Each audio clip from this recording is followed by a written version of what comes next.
Shredding through the tangled lies of Emotus's Department of Morale like a Ripper Doc bone shears, or maybe it's just a ripper. We're the audio assault on all things your parents held dear, 665.66 UHMR Chemrat Radio. Coming to you live tonight from Vanderbilt's Resupply. Speaking of things that slink and slurp in the night, a relay station deep in the Frost Hollow has become the focus of Administrata marshals after it went dark 4 weeks ago. Gotta wonder if its silence has anything to do with this flood of mucosal slugs that are infesting the Underhive. I heard they are harder to burn out than rippers. They're breeding so fast, they're coming up the dang Astrodunnies. It was the vault. God damn it, Ryan. I told you to be careful when you open the vault, but no! You had to just open the damn door. You said there was amateurs. plasma inside. You said there was plasma inside. There was plasma and rippers. The energetic plasma or the blood kind? Well, it's turning out to be both. Either way could be potentially profitable. As always, I'm your slightly unhinged, mostly deranged, and completely unmitigated master of plasma, Goblin King. Joined today by my co-hosts. You know her, you love her, treating us with those amazing Banshee pipes. It's our very own Scream Queen, Emmy. You know, if I could just sell more copies of my album, I could be touring instead of here, salting slugs with you guys. Regaling us with stories about just how cold it can get in the deep ice, it's our own portable punk professor of lost history, Chac. Hey guys, remember, when you see a closed door, check for warning signs. No, just open it. Just throw it open. This isn't Munchkin, Ryan. Cleaning up slug drool. It's the master of percussive maintenance, the Sultan of Suds, Drew. The little box of garden snail killer that you can get down at the Mercadium is not doing it. We're gonna have to get this shit by the barrel. I don't know where you can get it in bulk. But Talk to Sean Combs about that one. Oh, that's a good point. Yeah. Sir Shaunus Comus. It's his name in High Gothic. Yes, yeah. Okay. Yeah. Oh my God. Did I miss the Inquisitor? He sent me an invite to one of his parties. Inquisitor Combs. Those aren't the parties you want to go to. He said something about it being what did he call it? A Megosoft? I don't know. Welcome to Jesus Christ. I have to breathe for a second here. Welcome to Under the Hive of Madness, episode 126, Creative Writing, the Unreliable Narrator, and Horror. Before we get into today's topic, however, we wanted to tell you guys about something that we do. We do this thing on Patreon where we record an entire other episode every week, and then we release it just for you, our patrons. So you can view it, you can see our faces, you can get that extra content, you can just gobble it up. And this time it's really good. We did some fan fiction live between various romantic interests of the Warhammer 40k universe. So if that sort of thing or any of our other random shenanigans and tangents seem to be up your alley, you should go on over to patreon.com/Under the Hive of Madness right now and check it out. Because Chac has a legit gift for this stuff, guys. The things that Pedro, Cantor, and Azrael were doing. Very beautiful, very moving. So yeah, we use that's it. That's the Patreon plug. on to the episode before I die laughing. I can't believe that somebody is going to listen to what I said. And if you guys really want to hear me embarrass myself, I'll probably learn way too much about what I do on my free time. Join us on Patreon. Emmy didn't let me read my Sonic fanfic. No, your Mpreg Sonic Custodes fanfic got kept out. That was, but Ryan got Trazen the Infinite, Lucius the Eternal. Those two together in It's a good power couple. So it's a romance for the ages. It is. Yeah. It is. You should go to Patreon and check it out. It's adorable. But to get a little bit more serious and a little bit more spooky. The most merciful thing in the world, I think, is the inability of the human mind to correlate all its contents.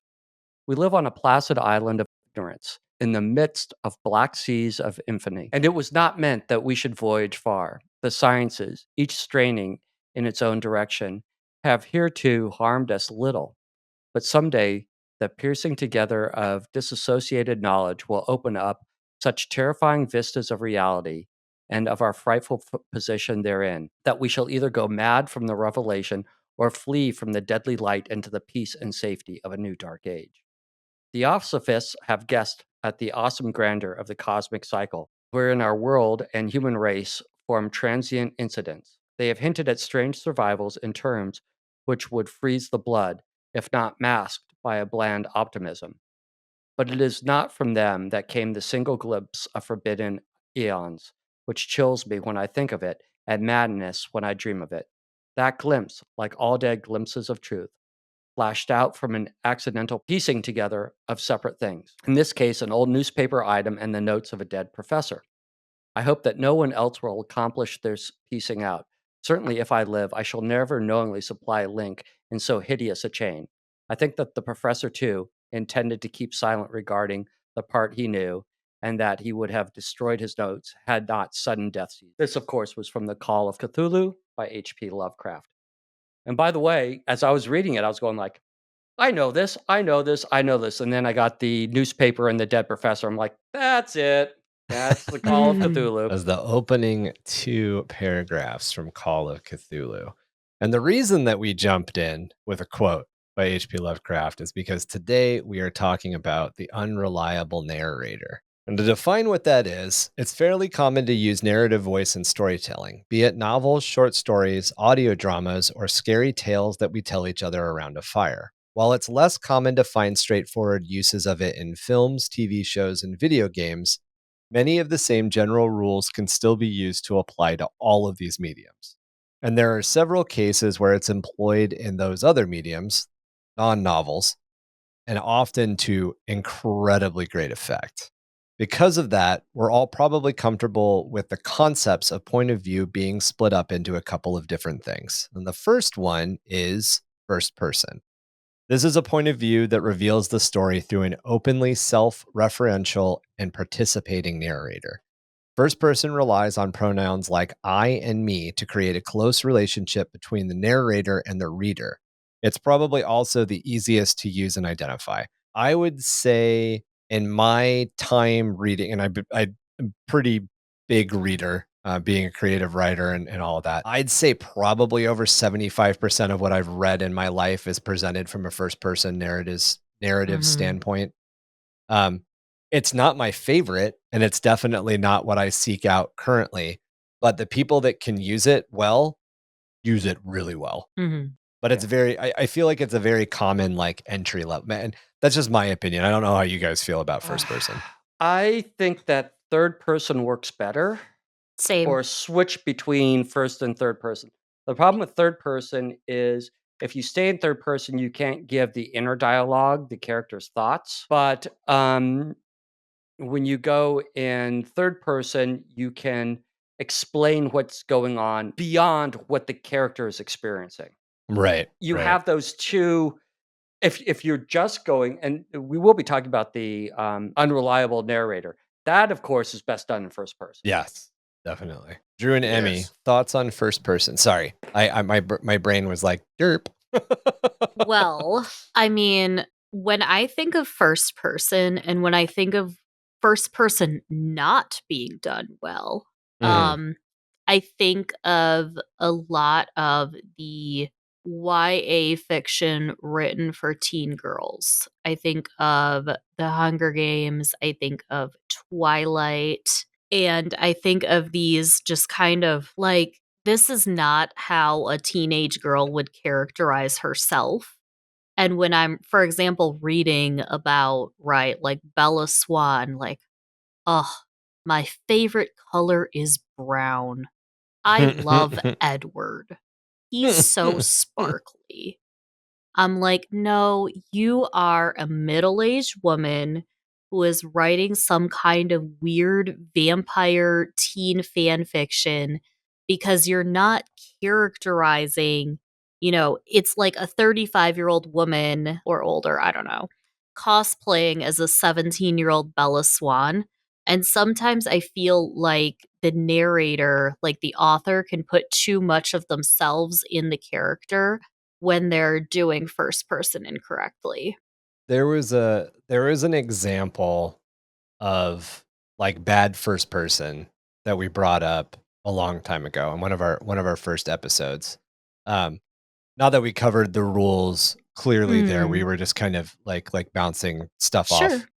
But it was legitimately a line. It wasn't from one of the famous ones, but it was a line from a Y18 romance where basically the author was putting in details that like a 16 or 17-year-old wouldn't really think of. Because like, I mean, it's a joke. It's a funny haha in like romance to be like, oh yes, the throbbing anticipation of the rippling member or whatever to like think of Yeah. like the romance like the oh they're gonna fuck is coming up, so we're gonna start Right. using a bunch of words that are like moist and throbbing and hard and like and salivating and but like in those first encounters when you're like 16, 17, or whenever it is that you have those first encounters, it's usually just a like anxiety ridden rush to being naked. Like Yes. there's no like quivering anticipation. It's literally like, No, it's oh like, my god, where is it does in? all It's of in. Oh, this it's out. go? Oh, What am I doing? it's out What are already. these teenage feelings? That Oh that my was god. that was it. Yeah. People made this sound so great. What just happened? Like, yeah, exactly. Like it's just a Yeah. Uh-huh. fucking mess. Oh, I Um, know. but yeah, it was I can't remember what book it was, but I pulled a quote from it because it was literally like it was supposed to be like this 16-year-old girl's inner thoughts, and I was just like, man, this is giving off like peak hasn't been laid in months 35-year-old mom energy. Like husbands on second or third deployment, has not left the house, peak soccer mom, like horny energy. I was just like, I don't think 16-year-olds think like this. And and it's easy to say that as somebody who's not 16 anymore, but like I can I remember being 16, vividly, and I yeah. remember that, like, the encounters I was having, right? It was like, when is this gonna be over? Yeah, And, well, I oh, that's remember traumatic, but, um like I remember the name of the girl from my first sexual experience. oh, I can same. very clearly recall what she looks like in my head, and I remember parts of our relationship. But like realistically, I don't think I have good memories of like romantic experiences with people until I was in my 20s. Because Mhm. most of it was just like it's legitimately just a kind of washed blur. Mostly because Yeah. what I do remember is, did I do something wrong? Did I hurt you? Did I do it too fast? What can I do to be better? Like, I remember all of these very anxiety ridden feelings associated with like teenage romance, like even Yeah. down to like holding hands. Like let's even take sex completely off the table. Like kissing was an anxiety ridden Right? There experience. were Okay. braces and Right. stuff, and, just, the they don't understand what they're doing with their tongue at Oh, that age. No one watch does. It's watching fine. teenagers get anyway, just Oh. watching teenagers have like public displays of affection and you're like, wow, you are the most embarrassing people on the planet right now and you don't even know it. and Mhm. you're in the middle of this party with a bunch of married adults, like Oh my maybe god. tone it down a step or two.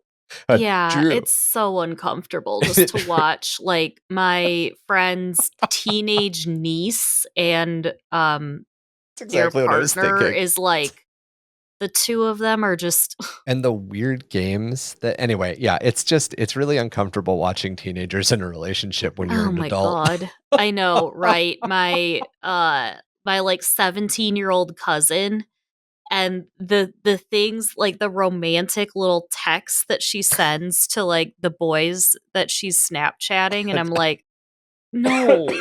Oh No." my god. Drew, do you wanna follow any of that with your impressions on first person narrative? uh, As a kid growing up, through my teenage years and even later, sort of like in my earlies, even into my 20s, when I was like a bit of a, I don't know, definitely when I was more snobby about the stuff that I was into, um, I kind of felt like, especially like really, really heavily first person stuff, did always feel like the realm of less sophisticated writing, Yeah. right? You kind of grow out of that a little bit. It feels like R.L. Stein and stuff like that.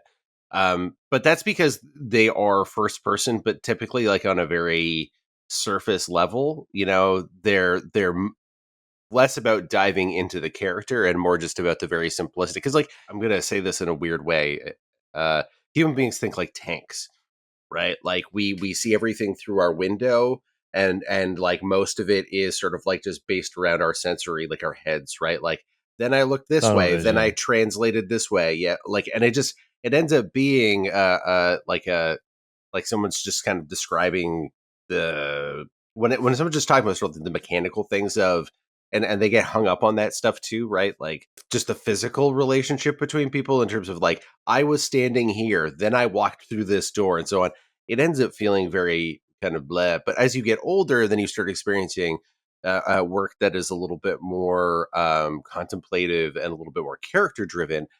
Certainly first person can be a lot more beneficial there, like as Chac was saying, like it lets you get inside the head of the character, and especially when that character is more fully realized and more three-dimensional and less just like like I'm a horny teenager, I'm an ambitious I don't know, like a young upstart in army. Like all those characters are boring and not very interesting. When you start getting into really deep and rich fictions that have like especially that are really intense character studies. I think one of the best examples of that is some of like Chuck Palahniuk's work. As far as I'm concerned, I'm a big Chuck Palahniuk fan, where the character's perspective, like emotionally and intellectually, is as important as like just where they are in physical space. And of course, Chuck loves to play with like the unreliable narrator because it by telling a story strictly from that narrow perspective, it lets you mess with the audience a little bit because you are seeing through the eyes of this person. And again, I think that's another sort of like factor of growing up and emotionally maturing a little bit, is starting to realize how much of you goes into your own thoughts and memories and things like that. Yeah. Mirror's Edge a little bit.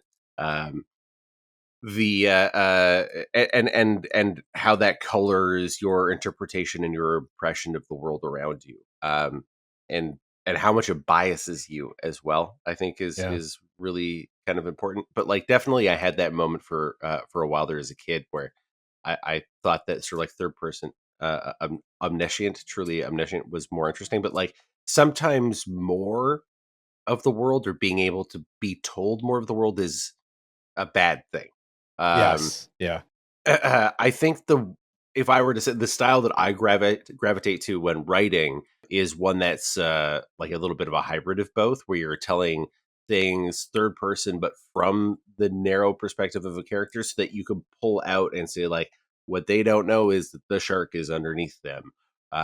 So that you can develop and sharpen that irony and tension with your audience. Yeah. I think one of the reasons that first person feels less sophisticated is a statistical factor, a statistical truth, if you will. I think it's easiest to write in because it's how we think. At a certain level, we all kind of have an inner dialogue. So we have a tendency to kind of think in terms of I and me. And because of that, when people start writing, when people get into writing, they're going to gravitate, I think, kind of naturally towards first person storytelling. And I think because of that, there's probably way more first person written, and we're exposed to way more first person, especially as early readers, that I think it kind of just statistically falls into that realm. I was kind of thinking of that as you were talking, because Hmm. there's definitely a lot of first person stuff. I mean, the quote that we just presented at the top of the story was presented from the first person. And I definitely think that it's used to great effect by certain authors. It's just yeah. Anyway, so the second point of view that you can use when writing is the second person point of view. And this is the tricky one. And it's the second one because it's called second person, but realistically, I'd probably put it as the fourth point of view in like hierarchy of views, but we'll present it numerically. This is less often used or experienced. It relies on the same narrative base as first person, but incorporates elements of a quasi-dialogue between the narrator and the reader. They recount their experiences, but add distance, often ironically, through the use of the second person pronoun you. Here's the rub. This isn't a direct conversation with any given reader, even if it seems to be. And as an example, we've got a passage. You're not the kind of guy who would be at a place like this at this time of the morning, but here you are, and you cannot say that the terrain is entirely unfamiliar, although the details are fuzzy. The opening lines of J. McInerney's Bright Lights, Big City, 1984. So the American Choose Your Own Adventure books and the British Fighting Fantasy series are two really large examples of this genre, although you can make arguments that they're not true second-person narratives, as they retain an implicit narrator who addresses the audience. However, you're kind of still making the choice. This gets a little bit into like gamifying stuff. This style actually gets a little too into the narrative side that's used in video games, specifically role-playing games or any sort of like text-based games. For instance, games like Colossal Cave and the Adventures of Zork. Colossal Cave Adventures and Zork conventionally offer descriptions that address the user, telling the character what they're seeing and doing, and then you, as the reader or the character, respond and the environment changes. And that's kind of what this is. Another use of this comes up in comic books, and it's kind of, again, a slightly genre-breaking bad example, but everybody's favorite Deadpool would be somebody who uses second person because a lot of the Deadpool stuff is presented from Deadpool's perspective, but then Deadpool specifically addresses the irony or the silly part of the comic directly to the reader, as if pointing out how silly what you're willingly engaging in is. However, since it's not actually accomplishing anything to further the story, is it true second person or is it just playing with the second person concept? Second person is probably the most complicated, realistically. Do you want to know what type of dork I am? I am the type of dork that completely mapped out Zork and figured out the minimum number of moves needed to win the game. It is dark. You are likely to be eaten by a Gru. Yes. Hello, sailor. I fucking love Zork, dude. You want some rye? That's a real. This was It's a back real when weird one. adventures were text only, and you had to imagine everything. I've played No Colossal graphics Cave. allowed. It was kind of fun, but I am old enough to have played some text parser adventure games. Yeah. Like the original Sierra games, like Walk to Well, Look in Well. That's Zork. That's exactly what it is. Yeah. But the text parser adventure games just added a layer of graphics on top of it. So the original ones, like Space Quest, King's Quest, those sorts of things. Leisure Suit Larry, they had a bit of a revolution a little bit later, but they were originally not mouse-driven games. You use your keyboard to move around, and then you literally had to type in prose of like look in well, and you had to do it very specifically, or a game wouldn't work. Yeah. The other way that it was very frustrating. Yeah. The other way that stuff developed was into muds and mushes. I used to play a mud called Gemstone 3, which was one of the early ones. And most of the game was closer to Zork. It was only when you got into like a public place where there would be other players talking. And then that Gemstone 3 was like kind of, it's a really weird, like if anybody else has ever played it or knows what I'm talking about, it kind of was like a games as service through AOL, because as it continued through its life cycle, it eventually got like graphics. It was really kind of funny because it started very much as like a multi-user dungeon, and then it just became like a graphical game. In third-person narrative, the narration refers to all characters with the third-person pronouns like he, she, or they, but never uses first or second-person pronouns. So there's never a use of I or you. This is probably the most commonly used in epic fantasy and science fiction, and definitely the most used throughout the majority of the Warhammer 40K side of the Black Library. The other one that's used, the one that's used the second most is first person.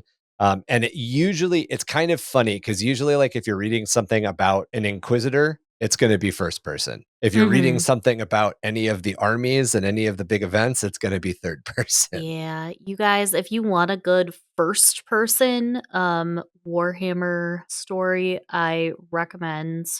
I mean, I just wrote an entire erotic fan fiction about him in the Patreon section, but there is a book called Child of Chaos, and it's kind of like Erebus's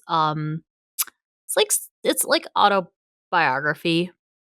It's all kind of in his words, and I think it's a really cool and sort of different take on a piece of Warhammer fiction because like we see again, like we're talking right in the third person limited, often with the unreliable narrator that is 40K, we don't really get to understand the intentions of a lot of the mutant heretic and Xenos types. But with Erebus is honestly, he's a freaking psychopath. Not to armchair diagnose him, but he is a remorseless, nothing behind the eyes kind of killer. He And definitely has big CEO energy. yeah, the CEO of murdering people. And it's really interesting to hear him in his own words with almost no emotion or really any type of attachment, just being like, well, I thought I would murder a bunch of school children today. And so I did. Yeah, And then yeah. I had, some AMSEC, woke up and did it again the next day. So, anyways, sorry, that was a tangent. Third person gets pretty deep and involved because now we're going to talk about the different types of third person narrative. Keep in mind, these can also apply to first and second person, but for how to get started in creative writing, we're focusing on the walking or running part. We're not trying to place first at the Olympics and the marathon.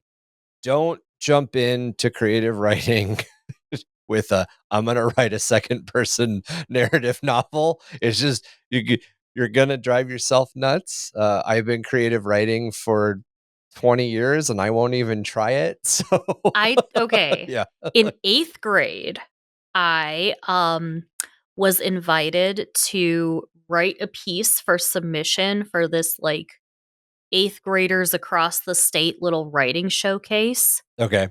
And I very ambitiously tried to write a second person narrative describing, the reader walking through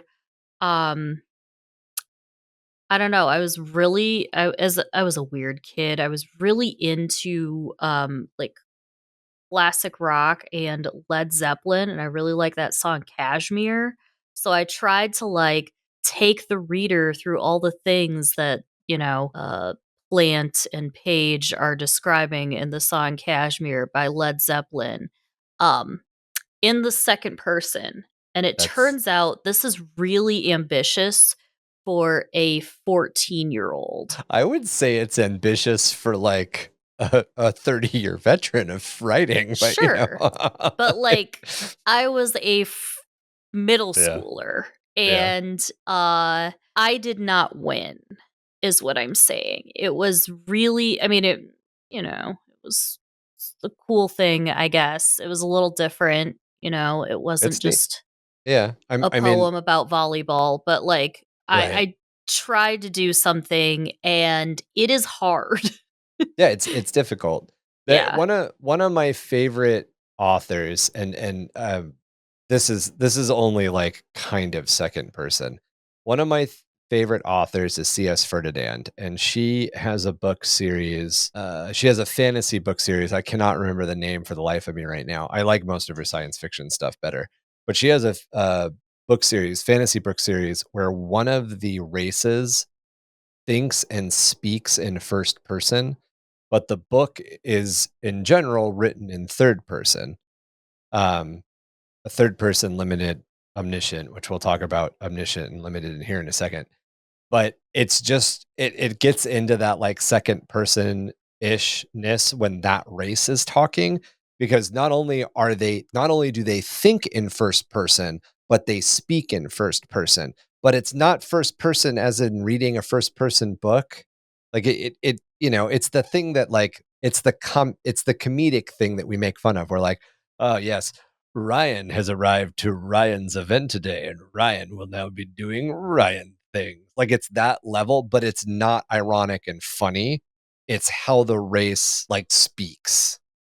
And it drove me nuts. I So could not get through a book. they speak about themselves in third person. Yeah, yes. Okay, yes, you yes, said yes, first, yes. and I Not was first like, person. Yeah. that's a very normal thing.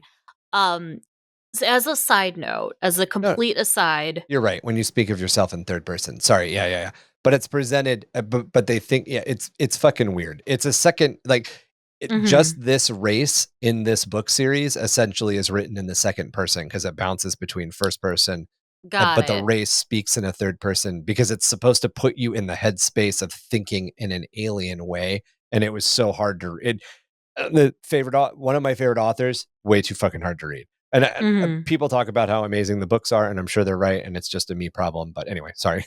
I will also say, just as an aside, content creators and influencers and like social media content creators that refer to themselves in the third person, like today, Emmy, aka Coral Pecan, has some thoughts about this thing, or here is my ruling, or whatever.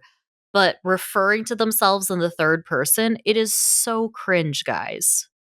If you are a content creator who like refers to themselves in the third person, like Emmy has an opinion on this. Yeah. Stop it. Immediately. Get some help. It makes you seem like oddly fixated on yourself. Disconnected. But the same is true. Like if you're writing, right? If your character is doing that, like it's a combination of both like alienating and self-aggrandizing, which is a little weird. Yeah. Yeah, and I think that's why it just, to use some Gen Z slang here, really gives me the ick. The vibes are sus. Yeah. They are like refer to yourself almost as though you're royalty. Seems a little strange. The same thing with like your characters, like to sort of put it almost feels as though that you're putting the character above the audience in a way. Yes, and with the content creators addressing themselves as their like handle. You're putting yourself above the audience, and you're saying like, instead of just saying, hey, here's my take, and this is my take as, an average consumer of this IP or whatever, it's like saying that your opinion is absolute, and it's so weird. Please stop and seek help. Yeah, like Chef Reacts doesn't open with Chef Reacts here doing my chef reaction. Stay tuned. That would be uncomfortable. If you don't follow Chef Reacts, you should. You should. Oh my god, I love Chef Reacts. Ryan, you okay? Ryan's not okay. Nope. We've lost your audio, Ryan. Yep, no audio. So, guys, this is great because we get to take over the show now. We're in charge. Okay, cool. Do you think Ryan can hear us? Well, he just laughed. So yeah, you definitely hear us. Yeah. Yeah.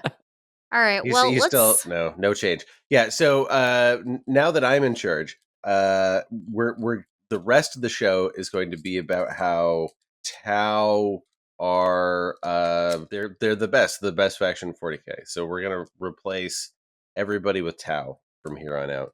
It's we're in heaven war with Tau, and it's just the Tau getting along. Okay. I think that would be really fun. And just like it just turns into like instead of having a dystopian future in the 40,000s, it's a utopia. Yeah, I thought we were talking about the Tau though. Yeah, we are. Oh, but the Tau's not utopian. The Tau is all about controlled by an oligarchy who's mind controlling the rest of the factions, telling them what to do, where to go, who they can breed with. That's Imperial propaganda. So yeah, we're gonna get We're into gonna that. get into that, guys. So I'm guessing the fact that you said "there you go" means that my microphone started working Yeah. again. yes, gotcha. it did. Affirmative.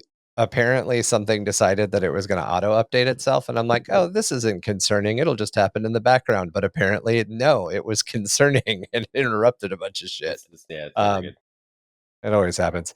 All right, so third person can be split into a couple of different things. So I already mentioned that a book was written in third person limited omniscient. So let's talk about third person omniscient and or third person limited. Obviously, omniscient means that the point of view of the narrator has this kind of overarching perspective, seeing and knowing everything that happens within the world of the story, including what each of the characters is thinking and feeling. Limited or close third person point of view is confined to one character's perspective. In both cases, the story's point of view might move between several different characters and even between omniscient and limited as it moves on. Drew, you mentioned this earlier. The close in limited third person is the character on the surfboard doing whatever they're doing, and then it might pull out to the omniscient to let you know there's something much deeper and darker in the water underneath them. Finally, inside the third person, a subjective point of view is when the narrator conveys the thoughts, feelings, and opinions of one or more characters, while an objective point of view employs a narrator who tells a story without describing the character's thoughts, opinions, or feelings, instead giving it an objective, unbiased point of view. And again, usually writers don't stick with just one of these in a third person story, and very specifically in epic fantasy and in epic science fiction, the authors move through all of these different pieces. To be super clear, you can do it in anything. You can do whatever you want. We're just kind of laying out the building blocks, if you will. Yeah, there is no right or wrong way to do this. Necessarily, like, what makes a good story is still a good story. Engaging characters with stakes that go on an emotional journey, that grow and change throughout. Like, all that stuff is important. The perspective that you play with, especially when you're working in third person omniscient, where you can shift the perspective and you have that opportunity. Like, as long as it serves the story, like, do whatever, do what feels good. Right. And there are sort of objective or correct aspects. Like, there's going to be some expectation that you communicate using your language of choice in a fashion that is to some degree technical. Like, you can't write sentences that don't make any sense, Right. But like, when you decide, or like, there is no right or wrong time to all of a sudden reveal some inner thoughts of a character that you may not necessarily have shared before, or to shift perspectives from one character to another. I mean, this is I think become a more popular trope with science fiction and fantasy, where we go, like, chapter to chapter, we follow a different character, we bounce around between, like, small, like, yeah, I think the one that I think of that comes to mind, the most obvious one in popular fiction right now, is Game of Thrones. Where Game of Thrones, like, we have, like, what's going on with Jon and the Wall, and what's going on with Cersei in, and so on. And, like, we can kind of, like, we jump around, but then we still have a pool of characters there. The Stormlight archives do that too. You spend a lot of time focusing on different. Brandon Sanderson focuses on different, like, clusters of characters at a time and how they're interacting with each other, and, like, so, like, the collisions thereof, and the sort of the ripples, how they affect those different parties. Twilight New Moon does the same thing. We go between Bella, Edward, and Jacob, but all are very bad. but they're the best, most important characters ever. Of course. But needless to say, it's probably more common to see a writer of a narrative pick one of these and stick to it, but it doesn't always have to be the case. Some books and longer series will actually move between first and third person accounts, or maybe even through multiple first person accounts using a third person narrative to overall link them all together.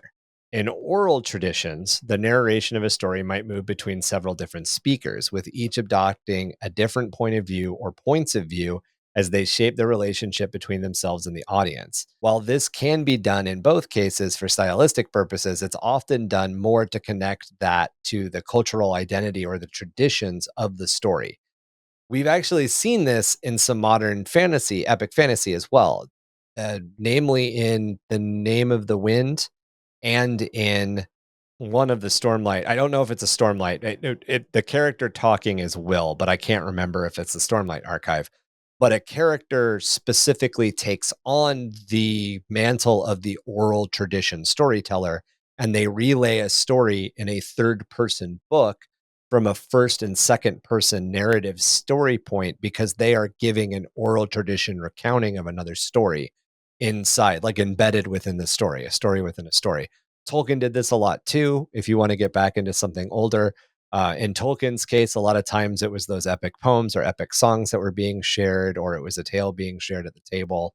But there's definitely ways to play with all of this different stuff. I will say this, like, from the meta narrative perspective, the books that you are reading in Lord of the Rings are the books that are written by Bilbo and Frodo. Right? Yeah. Like, they so like the Lord of the Rings is there and back again, essentially, right? Mhm. And the Hobbit was the Hobbit there and back again? Yeah, the Hobbit is there and back Yes. again. The Mhm. Lord of the Rings is Frodo writing that story and following that tradition. Right. Which is, kind of a little bit of a way of Tolkien reaching around and giving himself the old I was like, where are you going with that, man? Yeah. Yeah. Yeah, it's the sleepy stranger, He's sat on his Yep. hand and he's like, yeah. Sleepy It stranger. that's not what it's called, but you know what I mean. Like it is a way to sort of insert himself and his own values into it by saying, like, the most important characters are the ones who write the books, right? Right. Right. Right. Another thing that wraps all of this up is the tense of a story. In past tense, the events of the plot occur before the narrator's present. This is the most common tense in which stories are expressed. This could be in the narrator's distant past, their immediate past, which in effect becomes their present, but past tense can be used regardless of whether the setting is in the reader's past, present, or future. So you can tell a sci-fi story in the past tense is essentially the point there.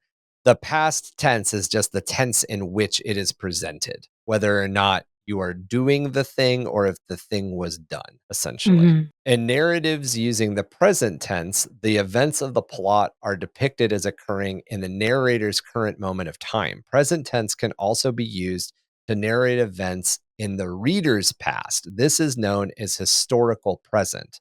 This tense is more common in spontaneous conversational narratives than in written literature, though it is sometimes used in literature to give a sense of immediacy of action. Screenplays, as an example, are usually written in the present tense and use historical present to convey ideas of the past. So a screenplay is talking about, like, a really, really common way a screenplay will be like interior shot, three people sitting around a table slowly reloading the magazines of their Glock 29s.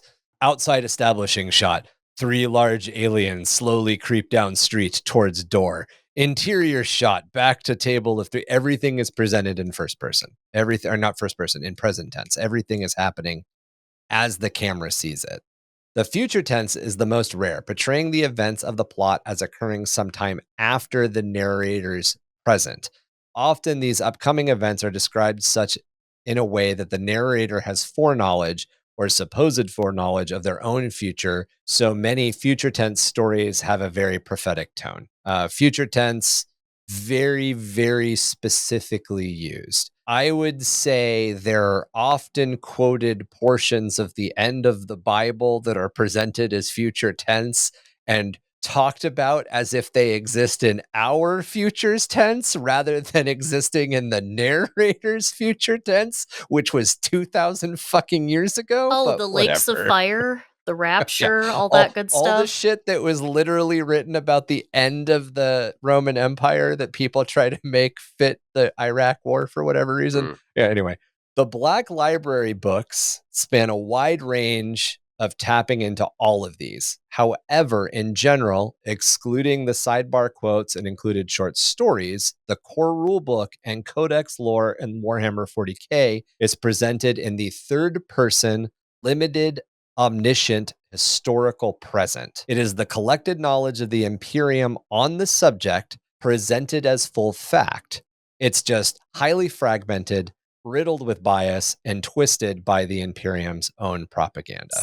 Yeah, it also heavily leans into the biases of the characters themselves, right? Like, when you're talking about core rule books and codexes, we're not talking about the characters' biases. Yeah. When we're talking about Black Library, we're talking about the characters. Yeah. Yes. And yeah. and also the unreliable narrator, or this whole thing with, first person and who's telling it third person.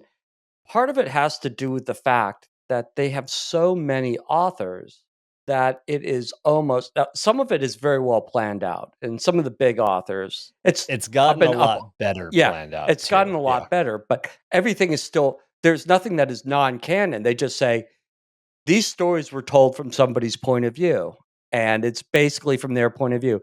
Therefore, when people point out, oh, I read this here, or I read that there, and it doesn't conform to what you're saying over here, they're just like, well, that was a story told from a certain person's point of view. And then, of course, you have the other level, which is, even though you have the codexes disagree with each other on lore at times, or they give different slants on it, Yeah. the codexes have a higher level of this is what's really true than the Black Library books do.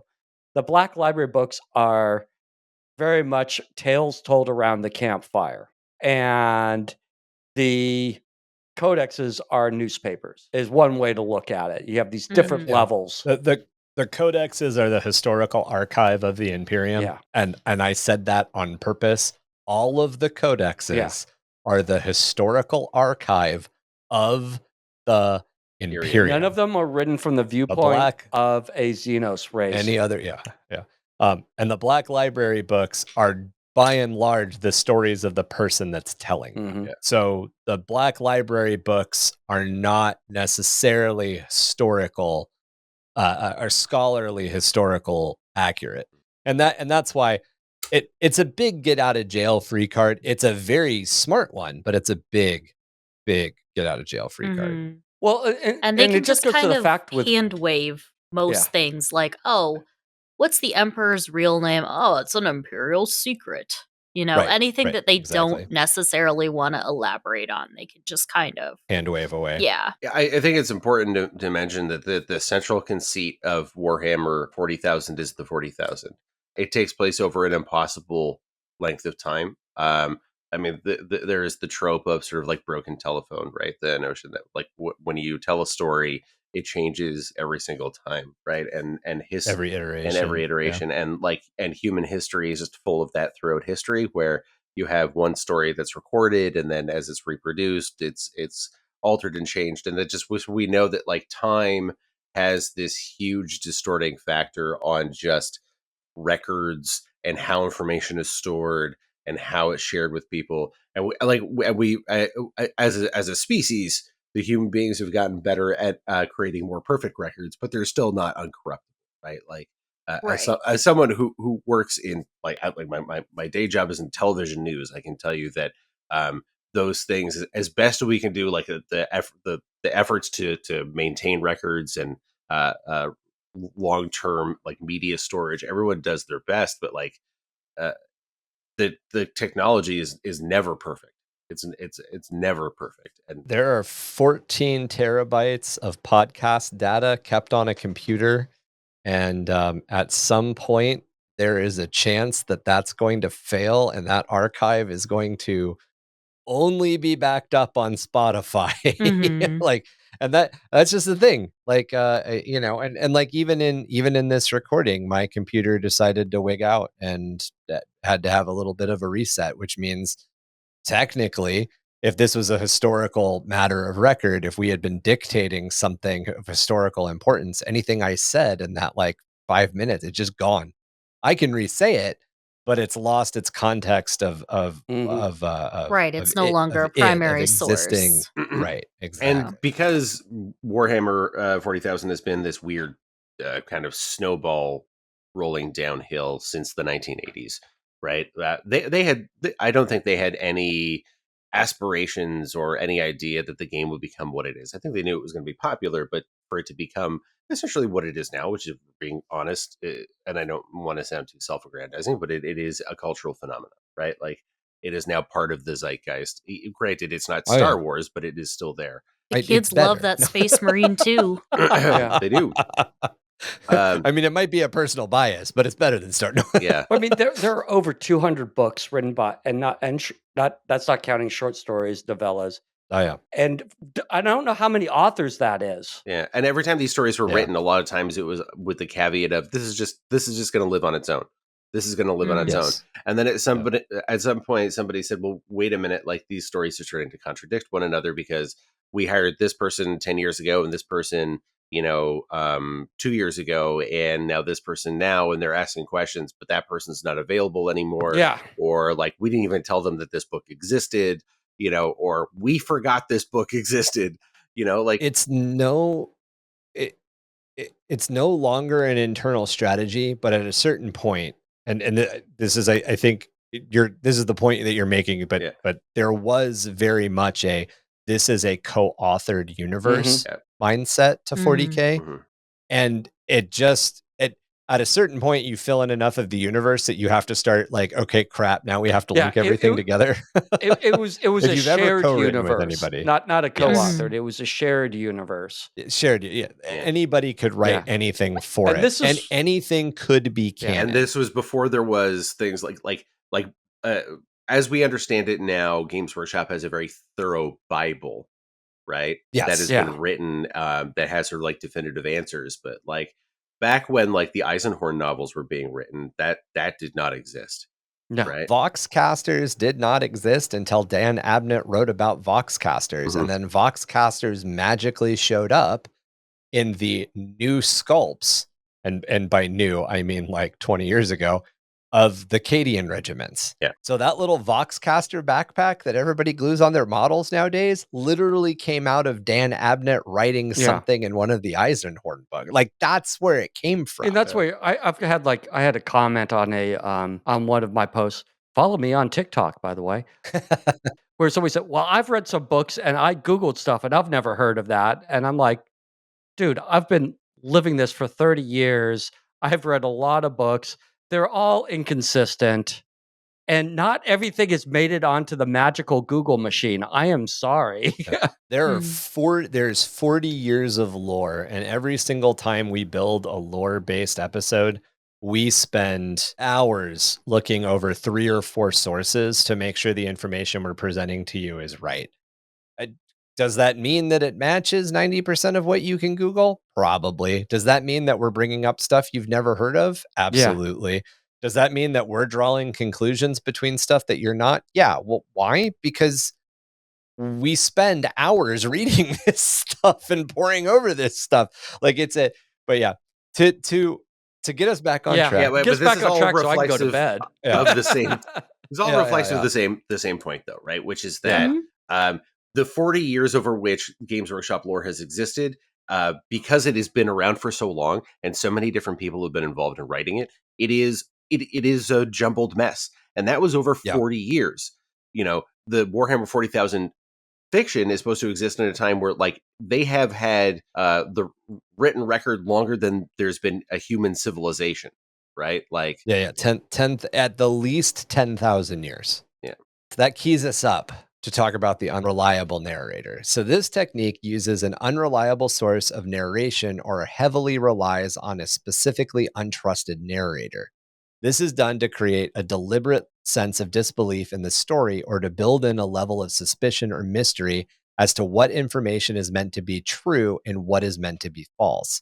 In Warhammer 40K, the Imperium is an unreliable narrator for several reasons, including, Drew just mentioned a bunch of this stuff, missing or lost information, propaganda to keep its citizens in line, outright lies about the state of the Imperium and its war efforts, and then just how unreliable warp communication can be in and of itself. We'll get into it a little bit later, but astropaths are people that essentially write down what the other astropath says. like there's so much fallibility in every chain of this communication. Yeah. They don't trust computers. And a lot of the time, they're writing down what the other person is feeling. They don't necessarily even get the words. Yeah, they're not necessarily getting words. They're getting thoughts and impressions and feelings. Exactly. One of the masters of the unreliable narrator, when not in use to just outright lie to its reader, is H.P. Lovecraft, who we quoted at the top of the episode. He would use the unreliable narrator through the mechanism of madness, fear of the unknown, and inherent biases to paint a hopeless world of existential dread. However, he is far from the only author, and we can even find famous examples in movies and TV shows. Both David Fincher's Fight Club and Bryan Singer's The Usual Suspects use unreliable narrators to pull off some of the most famous third act movie twists we know about. And David Fincher's Fight Club, by the way, is based on the author that Drew brought up earlier, Chuck Palahniuk. I always fuck up it. Yeah, thank you. And these are both great movies. They're great films. They have great third act twists. They're hard to watch a second time because you know what's going to happen. And it's really interesting. The nice thing about watching both of these movies the second time is you can pick up on all of the little clues that the narrator is unreliable as it happens. Furthermore, characters like Joel Goldberg in You and Rue from Euphoria are excellent modern examples of this being used in television shows. So for those of you unfamiliar, the television show You essentially follows this dude around, and it's like his inner monologue, and he's essentially a psychopath. He's a stalker, more importantly. Yeah, he's a stalker psychopath, and he has very interesting ideas as to what his motivations are. He's an unreliable narrator because he's essentially unhinged. Yeah. And then Rue from Euphoria is legitimately addicted to drugs, but she's the person telling you the story. So in both cases, these people have massive biases completely coloring whatever story they're telling you. Yeah, if anybody's ever had a problem with addiction, it warps your mind. Like you get like a delusional thinking, you know, and telling a story from a person who has that kind of delusional thinking from that perspective is fascinating. I think it's really exciting. And pretty cool. I really tried to figure out how Breaking Bad was an unreliable narrator, but Breaking Bad isn't told from a first-person sense, a perspective. And there's just not a lot. I really tried. I was like, I felt like it was, but the more I looked at it, the more I realized it wasn't. People try to inject those things into those stories, sort of like retroactively, be like, well, you know, like, what if it's, you know, oh no, like this is really just so-and-so's dream or whatever is like one of the most obvious sort of like attempts at kind of doing that, where it's like, oh, the reason why this happens is because, oh, this character's actually been dead, right? The third act, the character is dead. And it like, this is just them like learning to let go. And that's how the story is, like that kind of stuff, right? Happens all the time. Or like when they make some really bad decision in a television show and then they bring it back for another season and they're like, oh, it was all Margaret's dream, and everyone gets really mad. Like if you've ever seen the movie, oh god, the time travel, we can see the future, but we're cops, with Tom Cruise. Minority Report. Minority Report. Like a lot of people suggest that like there's a scene in which he essentially gets arrested and goes to prison, and the prison for them is they put them in like this like dreamlike state where they're like in suspended animation, and you know they're living out their sentence that way. And the suggestion, and then of course the third act of the film is this sort of like magical resolution of all the problems and everything is great. And everyone's like, no, that's not actually what's happening. That's just what's going on in his head. That's him dreaming his sort of like ideal solution to this problem, but he's in fact just in prison. Yeah. Or like the recontextualization of the movie The Descent between the British version, the original, and the American cut, where like if you haven't seen The Descent, spoiler, in the American version, she gets away. In the British version, she fucking dies. The getting away part was her fevered mind coming up with an alternative right before she was torn apart. Yeah. Like it's it all depends. It depends on how the end Yeah. of the film is cut. And it can sort of be that like contrast very much between the narrator and what is reality. I think one of the best examples of this is very classic, The Adventures of Huckleberry Finn. Mm-hmm. We've got 14-year-old Huckleberry Finn, who is growing up in what is it, like the post Civil War Reconstruction, right? I think so. God, it's been so I long know since it's I been read. so long, but it's like definitely a time where um people either It's are set just before the Civil War. okay, so there is slavery. It is in the South Yeah, in a lot the of it takes place antebellum along the times. Mississippi. Yep. And Huck is like a, mischievous but otherwise kind of well-meaning kid that I think just doesn't fully understand how bad things are for others.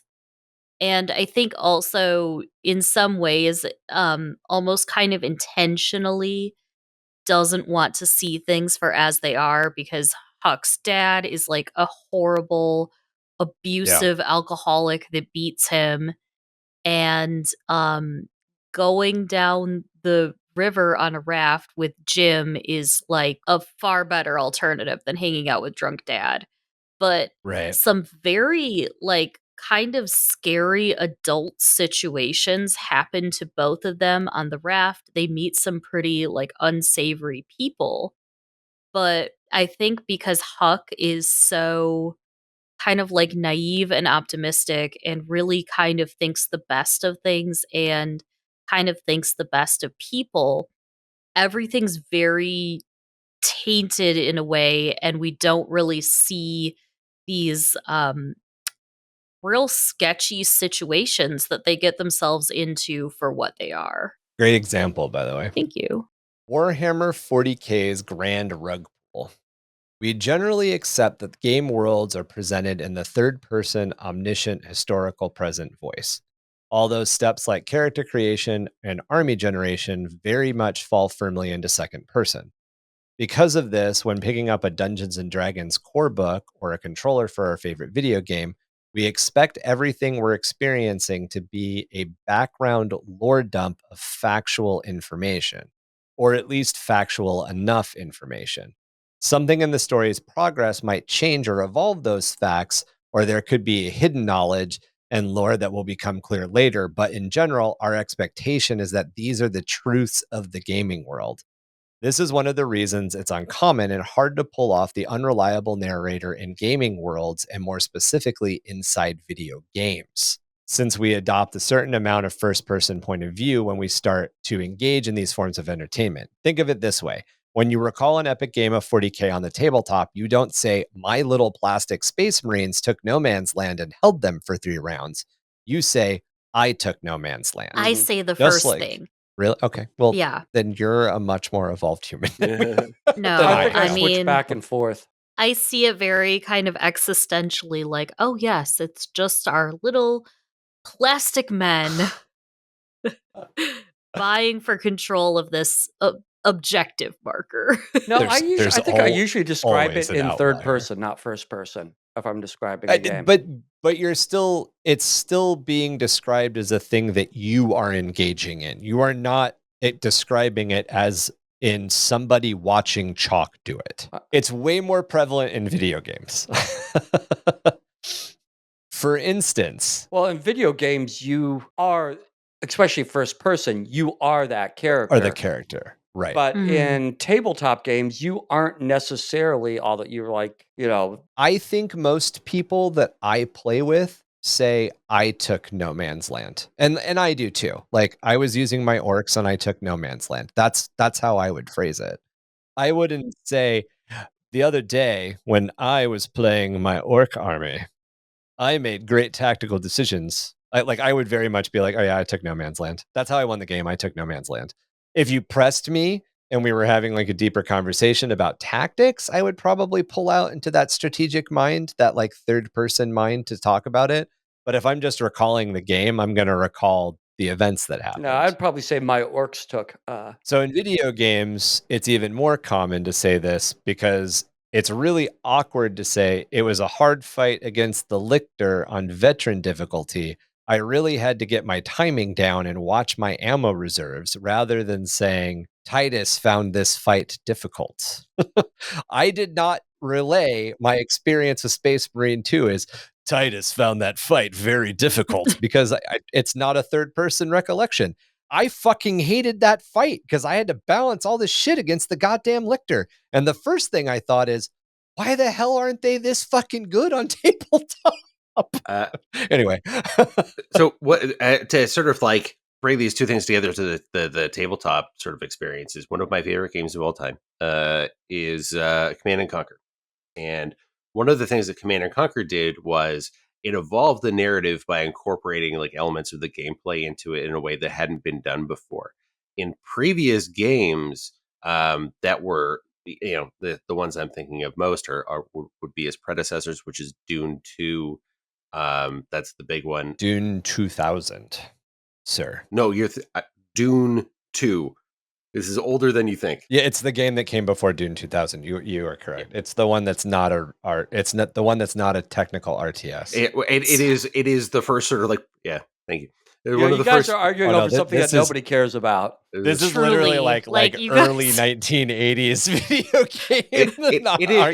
It is important because it is widely considered the first real-time strategy game, which is essentially a demonstration of what we do on the tabletop, but simulated in a video game. And but nobody is sort of like and Warcraft had sort of come in the middle there to the point where even when Warcraft came out, the creators of Dune called up the creators of Warcraft and said, "Hey, nice Dune 2 clone." But what they did with Command and Conquer was they framed it as you are the general. This is your army that you're controlling, and you are part of this world. So the computer interface, like the GUI and stuff like that, was talking to you because it was literally like, yes, this is your interface that you're using to control your troops on the ground, and you're seeing this through like satellite cameras and stuff like that. That was the notion. So I think there's a couple of different people have different perspectives when they're playing the tabletop game. Is I am the general. I am overseeing things. Some people are, I am the narrator and I am telling this story, right? And so people say like, yeah, then I take this hill or I take this objective. I feel like those are the people who are taking it from the perspective of I am the general. And then there are people who are from the perspective of I am telling the story, be like, and then my Space Marines rush in, or rather I should say, and then the Space Wolves rush in, bloodthirsty. Right. Like, I don't know if you've ever played with someone who is like very much a narrative player, or like, okay, we're going to charge in. And they're, it can be insufferable. It can be fun. People using voices. It's a fine line. I feel like, but it tends to get a little cringy. But how people use that language, I think depends on what their perspective is and how they interact with the meta narrative of the game. Honestly, this is reminding me a lot of Yu-Gi-Oh! Because there's two ways Naruto. to play Yu-Gi-Oh! There's what's called tournament-style Yu-Gi-Oh!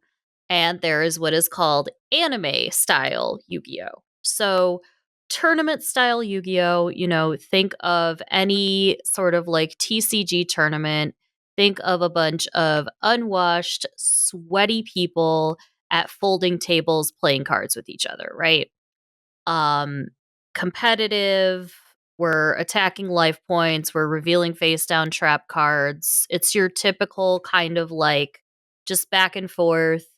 Oh, I'm going to tap my dark magician and do whatever. I attack your life points. Cool, you have won the game. With anime style Yu-Gi-Oh, it's played with the dual.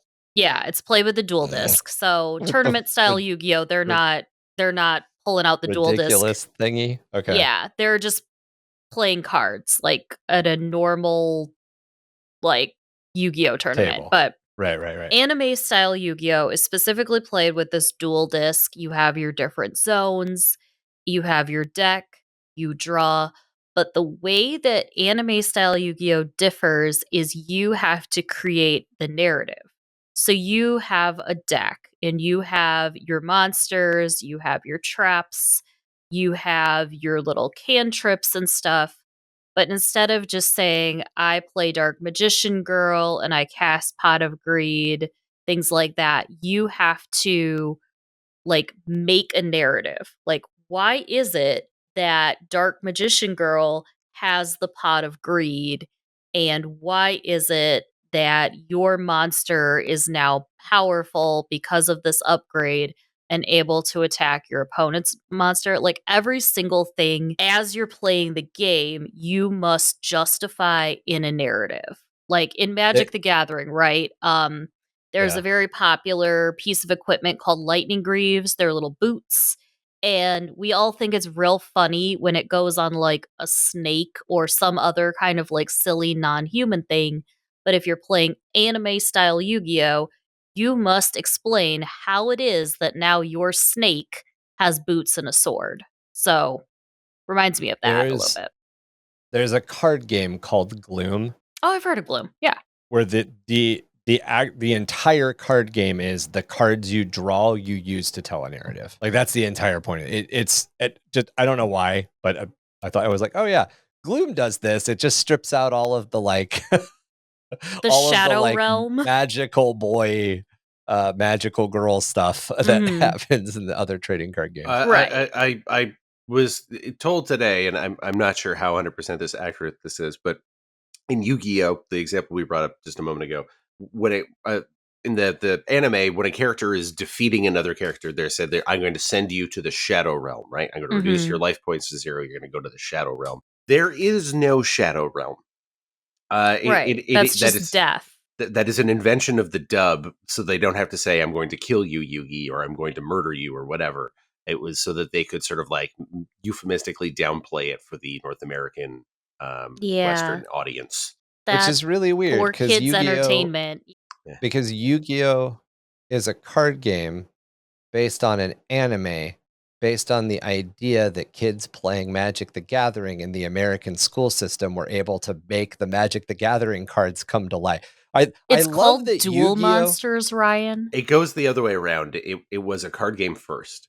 The idea was we were going to make a card game and then create a spin-off anime to sell it, which is what they did with Pokemon as well, right? So like that was. But the reason they made the story behind Yu-Gi-Oh is it's supposedly kids playing Magic the Gathering in the American school system. Anyway, yeah, it's they call it the meta Duel narrative Monsters of is what the kids are playing. They never say, "Oh, I'm going to play some Yu-Gi-Oh with you." Especially the main character's name is Yugi, would not make any sense. Yeah. So he's Yu-Gi-Oh-ing. Yeah, but they play a game called Duel Monsters. They're very specific that they are not playing Yu-Gi-Oh.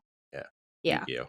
Yeah. Okay, I just have to say, you guys like left me like a long time ago. Oh. So to get back to unreliable narrator, there we go. To get back to the unreliable narrator in video games, admittedly, this is the most often done. Unreliable narrator in video games is most often done by recontextualization in the third act, with games like Braid, Fallout 4, Skyrim, and Shadows of the Colossus having later game or end game twists that make the player the villain at the end. However, as the player, it's a lot easier to see those cracks on second playthrough, or if someone has already shared the spoilers that are coming up. By the way, spoiler for all 4 of those games, you're the bad guy at the end. The spoiler warning for the next few games, although in both cases you can still get the emotional gut punches even after you've heard what we're about to spoil. And I'm going to try to be as vague as possible in both cases. Oh. The first game I want to bring up is Silent Hill 2. Arguably, the location itself of Silent Hill acts as a sort of beacon to draw characters it affects in order to force them to face some sort of facet of what can be considered or constructed as their personal hell. While this is mostly my own editorialization of my gameplay experience, the town itself is kind of a monster that feeds on the grief and fear of those trapped within it. While in many of the games this is used to twist your experience, I honestly think in Silent Hill 2 it's pushed up to 11. James Sunderland acts as our vessel, and he is 100% an unreliable narrator, with his motivations and the story around him being shaped to cast doubt on pretty much everything but his own actions. So in this case, James's own internal story is warping everything happening around him. Both side characters, the revenge killer Eddie and the suicidal Angela, act to draw attention away from James's own problems. And the story acts to pull your attention away from the laundry list of clues that are present from the very first scene that just build up into this overall cascade when you realize exactly who James is. I won't spell out the gut punch here, but as a player, you walk James right by his crime scene in the first fucking scene where you can control him as a character. And as soon as you realize that, you're like, ah, fuck. And everything that James has done or experienced that leads to him being an unreliable narrator pops into sharp focus. Emmy, you had a reaction. Silent Hill 2 also fucked with you, didn't it? And the Silent Hill movie. Yeah, but very unreliable there. I mean, the Silent Hill is very much based on the concept of and playing with the ideas of, again, how emotions warp and affect our psyche and our perspective, and how we can delude ourselves into thinking one thing when another is true. And that's what I think makes the game so suspenseful and so scary to play, is how limited, like, what you have such limited knowledge of what is happening and what's going on, and like visually too, right? Yeah, there it is. Real fucking spooky. But yeah. And all the visuals are specific. Everything about the Silent Hill setting and the Silent Hill games is meant to evoke a lot of emotional response. But Silent Hill 2, I would argue, is probably one of the better uses of the unreliable narrator. Just if you don't know what I'm talking about and you can stomach old graphics, go play it. Or watch a 3-hour YouTube synopsis of the story. But we thought these graphics were like cutting edge. Oh man, these are great. That's a cutscene. That is a cutscene. Yeah, that is true. That's pre-rendered. So the next game that I want to bring up is called Spec Ops: The Line. And this game came out right around the height of the modern warfare military shooter boom. Everything coming out was 100% based on this you're a gritty Marine taking on the world. And everything about this game, from its gameplay trailers to the ads at the time, it's exactly what this game was made out to look like. It just looked like another copy-paste pro-US military shooter with a dash of bad company-style operators generally having fun fucking shit up in Dubai. And who doesn't want to have fun fucking shit up with your wisecracking buddies in Dubai? But, oh God, is this game not that? First off, right up top, and this isn't hidden, this game was inspired by Heart of Darkness, the book that inspired the movie Apocalypse Now.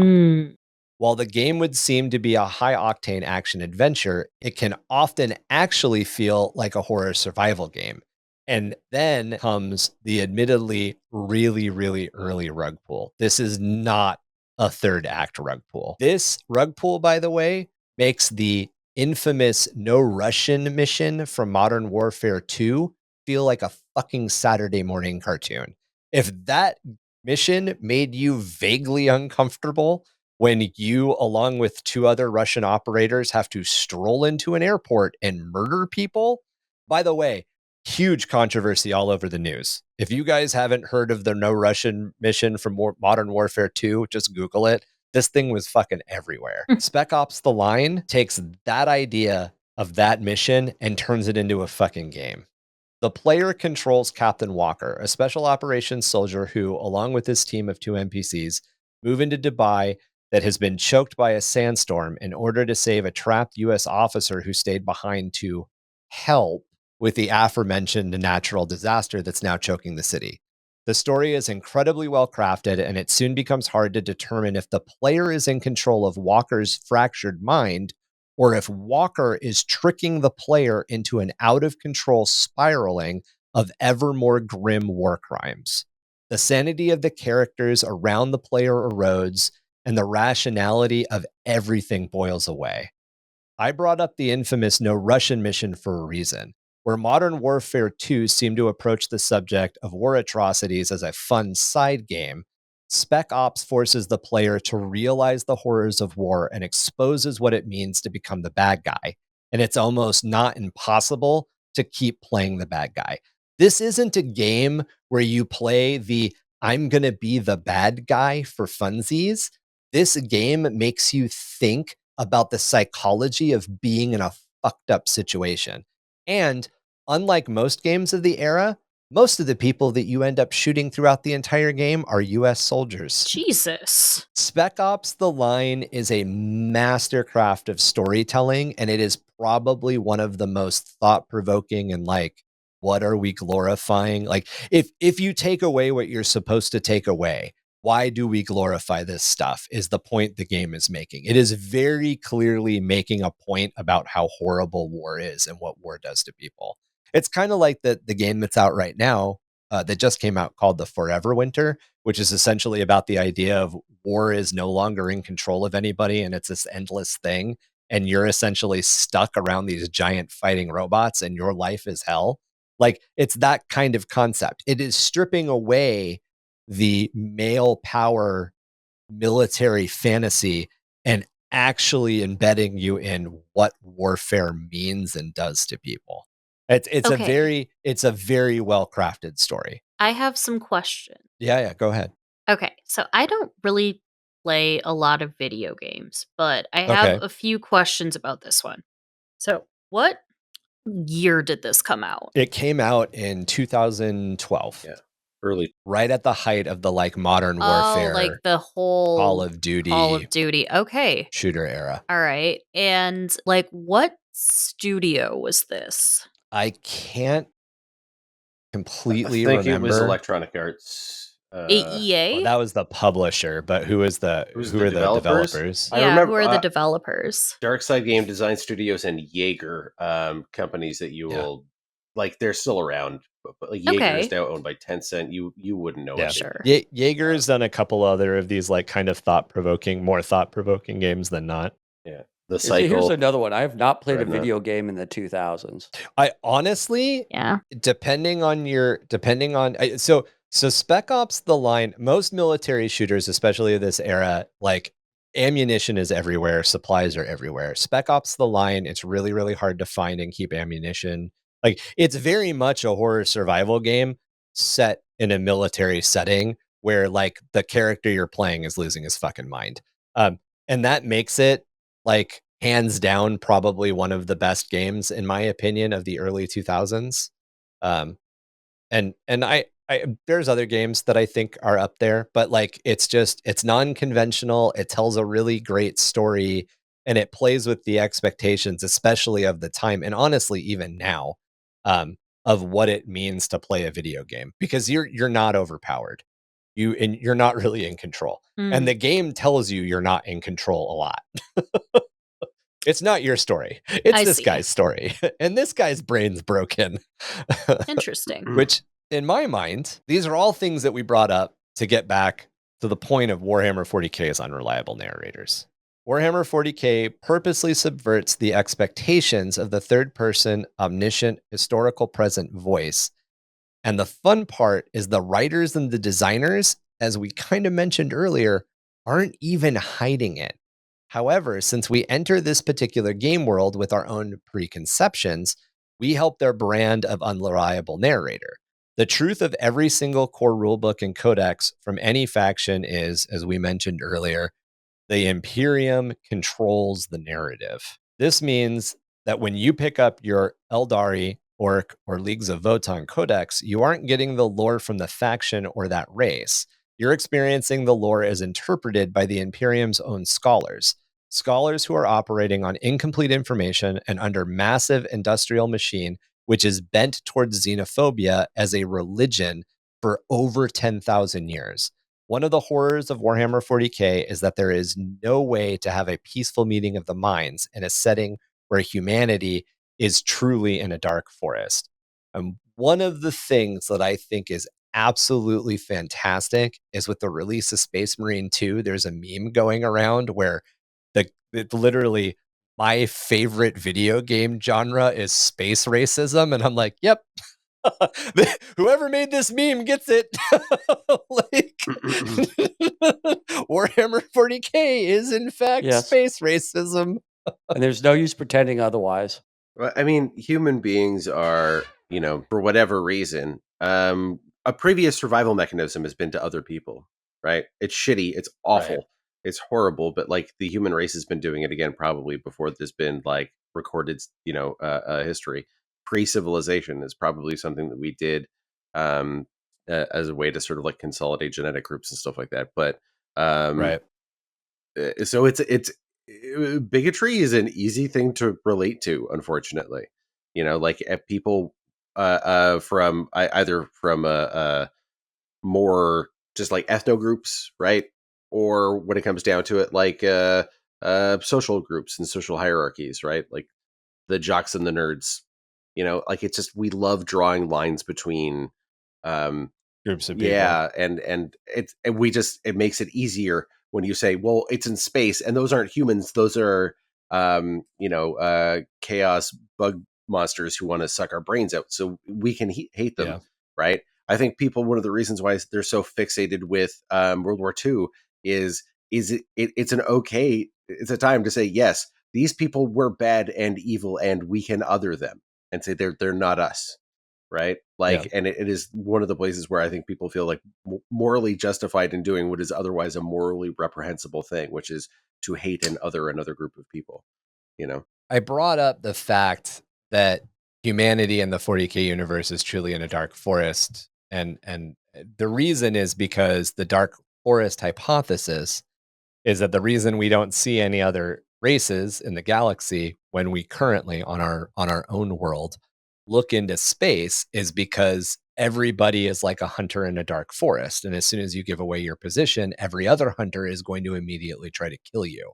And that's very much the world that 40K exists in. Now, whether or not that's because humanity has been xenophobic for so long, that's a different question altogether. But the reality, the functioning reality of the Milky Way galaxy is that the dark forest hypothesis has been proven correct. And everybody else in the forest is just trying to kill everyone else in the forest. Mm-hmm. A great way to look at this, as you guys brought up when my microphone wasn't looking, was to look at how Tau ships are all given aquatic designations, but the Tau themselves are hooved mammalians that, as far as we're ever presented, largely come from a drier savanna world. Mm-hmm. It's so common in their characterization by the Imperium that there are memes that exist outside of the universe in the world of players, which talk about the Tau race as fish people. Add to that one, communist fish people. Yes. I'm glad you brought it up. Along the same vein, a lot of the memes in general commentary exist to classify the idea of the greater good as communistic in nature, when the Tau are actually closer to pre-war Imperial Japan. In fact, kamikaze pilots willingly sacrificed themselves for what they actually called, get this, the greater good.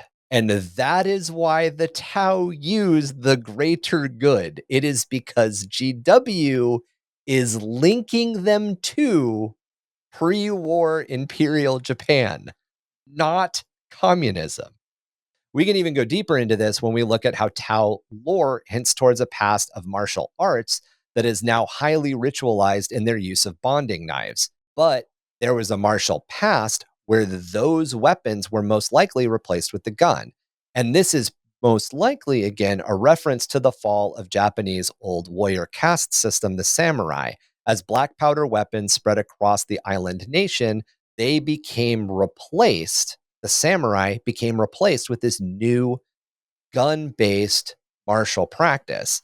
And if you don't believe me, let's just look at Japan's imperial officers who carried katanas and wakizashis into battle for highly formal, ritualized reasons. They did not carry katanas to attack Marines with katanas. They carried katanas because of a ritual bonding process. What do the Tau do? They carry bonding knives for a ritual bonding process. But once again, the Imperium has framed the Tau as more communistic in nature, even if all of the evidence of present suggests that the race is an imperial nation.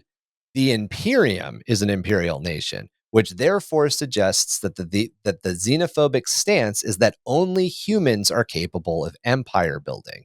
In this case, the authors outside of the universe are actually playing with our generalized Western stereotypical post-Cold War biases to help the fictional narrative move even further.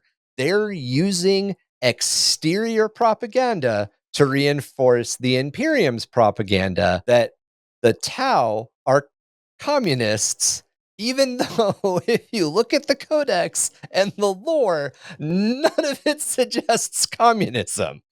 They're using the Red Scare. The authors are using the Red Scare to make you think a certain way about an entire faction of the game. What I think is interesting is if you look at it from the perspective of the colonization of North America by Europe, the Imperium of Man is very much like the British Empire, and the Tau are actually a lot like the French, because the French were about assimilation, right? Like they sent missionaries and they would teach people to speak the language. Like you said before, what did you say about, because God, when you said the Imperium, basically the Imperium only wants only the Imperium can be an empire because only humans are smart enough to empire build. Right. Yeah. Replace human with white people. That's the British perspective, right? That was the British colonial perspective. I'm not going to argue this with you, but I strongly disagree with your characterization of the French colonialism. Very strongly. In terms of what, like Just assimilation? look how they have treated all their colonies, Algeria, the whole thing, everything in North Africa. I'm not saying it was pleasant. I'm talking about and they're not trying to like convert with like missionaries. I said North America, Chac. I'm talking about I missed the North America. There's two options when the Tau take you over, just to reinforce what Drew's getting at. And the two options are assimilate or die. Yeah. That's it. Yeah. Assimilate or die. Join the greater good, or we will fucking murder all of you. Yeah. And a lot of the tactics they've used to have people join the greater good are not good. Just in look any at way, shape, or form. Look at the bugs. Look at what was the one that they just the Vespids. They essentially put a control. Mind control. They are mind controlling the entire Vespid race. The first one they just killed outright. The worms. Fuck, I can't remember their names. Yeah, but yeah, no, the Tau are not good. I mean, like, okay, and here we go. There are two major factors as players. The authors and designers want to communicate to us loudly and often, even if those two things are the things that most people ignore and brush aside. In order for a war game of any type, but specifically a war game like 40K to function, I want everybody to say it with me. There cannot be a good guy. Yeah, there can't be a good guy. Otherwise, no one would buy any other faction other than the good guy faction. Yeah. You got secondly, edgelords. There are people who always will go with the bad guy. Well, you're right. I bought Dark Eldar the first time because they were spiky and look at historical gaming. Nobody wants to play the bad guys. Unless they are deluded into thinking the bad guys are the good guys. And there is an entire stripe of people who think the bad guys let me finish. In the most famous Let me finish. Okay. Yes, there are the actual fascist people. Yes. But you notice that just about everybody else, they don't play the armies of the man with the funny mustache. Yeah, They there's play not the a lot of people Germans. that play them. That's Right. true. They That's play the Germans. very Like, true. I have played the Germans on a lot of war games.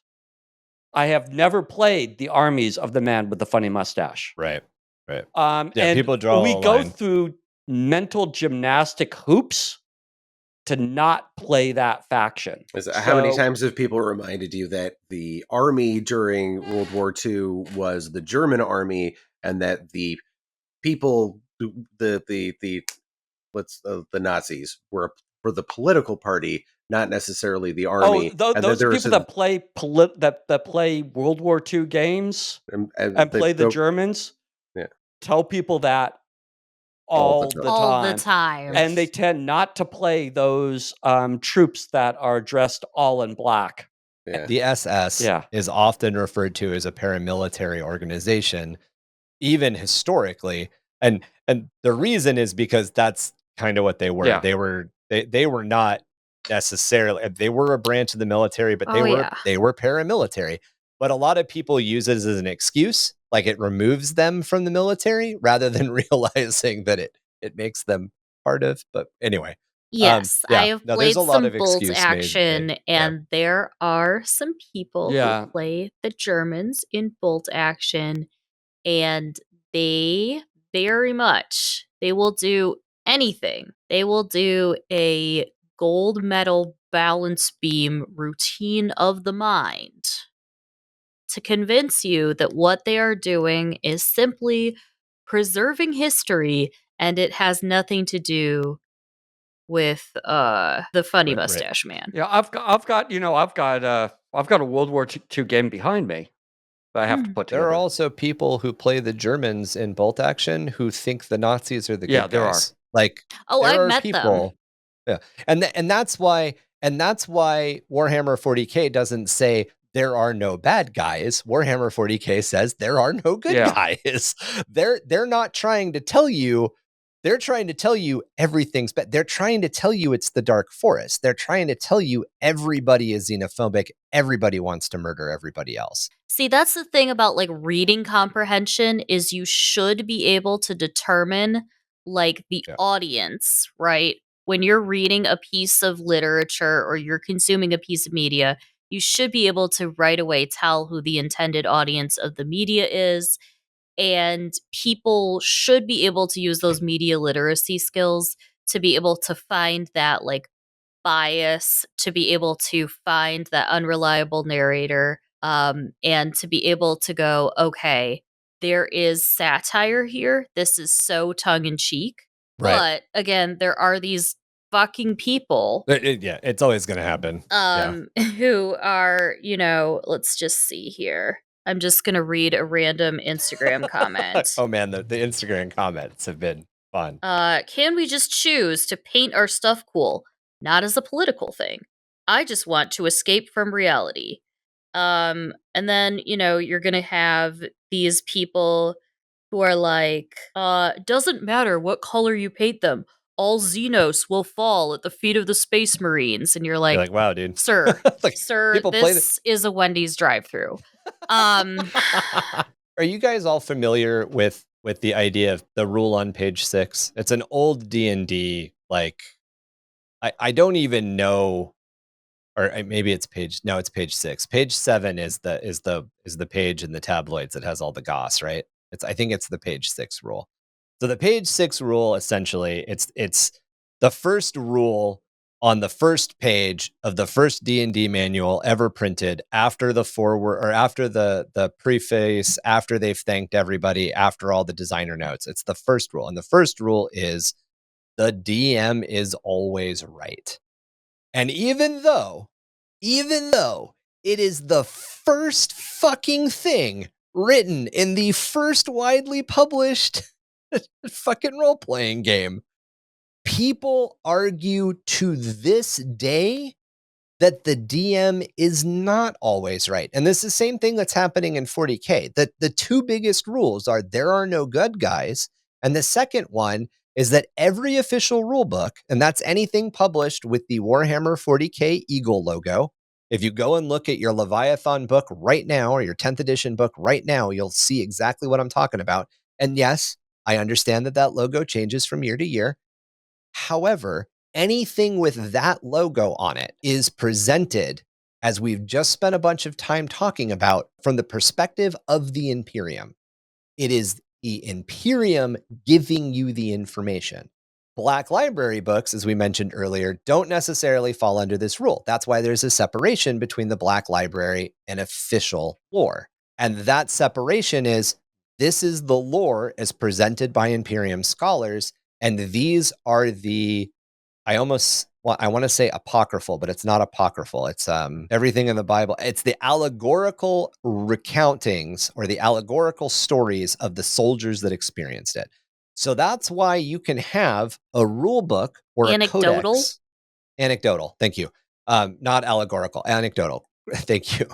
That's why you can have a codex or a core rule book talk about the Battle of Cadia happening a specific way, and these events happening in this order, and these things leading to the destruction of the planet, and these are the moves that actually happened. But then the book about Cadia from Black Library talks about Inquisitor Greyfax showing up and the entire Underground War and all of this shit happening with Trazen and then people will be like, well, but that's not in the lore. You're right, it's not in the lore. It's in the Black Library stories. Or that more frequently the opposite happens. I read this in the Horus Heresy books, so it's true lore. Mhm. No, it's not. It is that character's perspective on that specific historical event on that day. Lore is what the codex tells you. If the codex contradicts your Black Library book, the codex is right. And that's those are the hard rules of 40K. And because 40K is built from the ground up on the idea that all of the lore and all of the information is being derived through this mechanism of storytelling, it means that nothing is actually set in stone. On both cases, the Black Library anecdotal stories aren't set in stone because they're Black Library anecdotal stories, and the Imperium's literary scholars aren't set in stone because it's incredibly biased and propaganda driven. The bedrock of the lore of the setting is information is, by and large, half forgotten, completely lost, an outright lie, or translated by the fallibility of often incredibly petty humans. And as we mentioned earlier, just a message traveling through the warp means that astropaths are playing a galaxy-wide game of telephone with every important piece of information that's presented as lore. That means that I'm on the far side of the Eastern Fringe and I call Drew up, but Drew doesn't answer his phone. So I send an email to Chac, who sends an email to Emmy, who sends an email to Nugget, who sends an email to Echo. By the way, that was a cat and a dog. Just follow me through. Who then sends an email to the CEO of my company, who then emails the head of HR at Drew's company, who then emails Drew the message I wanted Drew to get. And I was like, hey, bud, I really like lattes. And Drew's like, that's weird. Ryan says he's going to be late today. Well, and it's that's really being more like nice. meow, meow, meow, meow, meow at that That's point. right. But That's yeah, right. It went through Nugget and Echo, so it's all lost. yeah. But like, this is the way that these events are happening in the Indominus Crusade on the Eastern Fringe. They need to get back to Terra, so Terra knows. Great. 8 astropaths later, how reliable is that information? It's not. It's not, and that's built into the setting. Mhm. This unstable setting leaves the lore open to move in any direction it needs to at any time it wants to, while also enforcing the grim dark horror of its deep roots, making the existential dread of the unknown both the greatest strength and ultimate weakness of the Imperium, while leaving those of us who love to tell and experience stories in one of the richest sandboxes of modern science fiction open to explore all it has to offer. And that's the beauty of 40K. You can tell whatever story you want in whatever corner you want. And you know what? It probably happened. Mhm. Or it probably kind of happened. And is there really a difference between it probably happened or it probably kind of happened? Not really. But if you want to yell at us about how we're wrong about the lore, either in general or on this episode, you can do that through email. And we promise we read all of them. That's underthehiveofmadness@gmail.com. You can join our growing community on Discord and join the conversation about existing lore, world building, gaming, and much more. You can find the podcast on Facebook, Instagram, TikTok, and YouTube, and check out our website at underthehiveofmadness.com. Check out the link tree to find links to keep up with everyone in the cast's hobby progress and internet meanderings. Help the podcast grow by liking and reviewing us wherever you get your podcast fix. Our home is Spotify, but you can find us on Audible, Apple Podcasts, CastBox, iHeartRadio, Radio Public, and more. As always, links and spellings can be found in our show notes. Support us through Patreon at www.patreon.com/underthehiveofmadness and join a fantastic crew of hivers for access to extra content and a chance to snag some cool merch in our monthly giveaway. Come on down to Vanderbilt's Resupply. Buy 3 red squigs and the 4th is free. Plus, for a limited time, if you buy 2 guns, you get a Catachan Death Strike on the house. That's a shot of red squig after spark drop directly into a Devil's Comet Amasec. You know what? It really wakes you up. Vanderbilt's Resupply, the Hive's finest choice in domestic ordnance. We are the Snap, Crackle, and Laz Pop of the Pirate Voxwave, 665.66 UHMR Chemrat Radio, reminding all of you Chemrats, Hive Mice, and Sump Ghoulies to keep those dials fixed right here, same ratty frequency, for a dose of the same ratty-ass attitude. Listen to your parents, do what they say. The four-armed emperor hunts those who stray. Stay close to the light and don't disobey, or in the shadows you'll be taken away. Forearms will find you, swift and unseen, so mind your steps and keep your conscience clean. Its 6 cold eyes never blink in the night. Obey your parents and stay in their sight. And read a motherfucking book. Don't die of sump lung, but read a motherfucking book. And brush your goddamn teeth. Drink water and take your meds. These are all great pieces of advice.